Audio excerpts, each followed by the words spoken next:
Olá pessoal, tudo bem? Olha, vamos tocar para vocês aqui uma linda música de Martinho Lutero, Castelo Forte. É uma música que todo mundo conhece, uma música muito fácil e bonita demais, tá ok?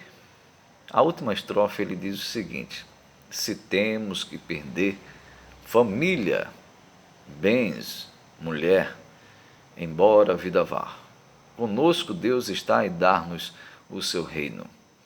A Bíblia diz que porque pela graça sois salvos mediante a fé.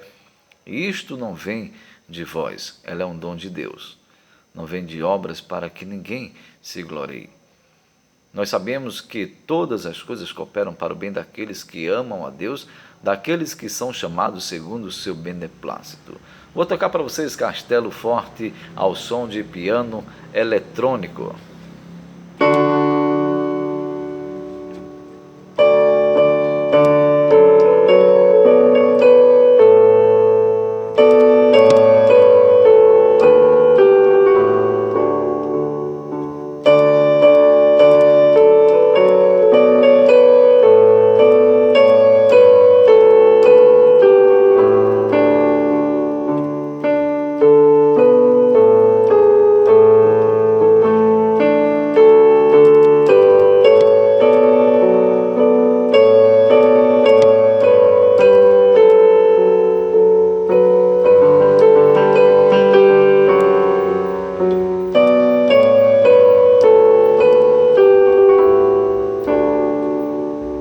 Todos conhecem, né? 1530 houve a Reforma Protestantes, uma reforma contra a reforma e com o único objetivo de glorificar unicamente a Deus. Sola Escritura, o justo viverá por fé. E a fé, ela é um dom de Deus.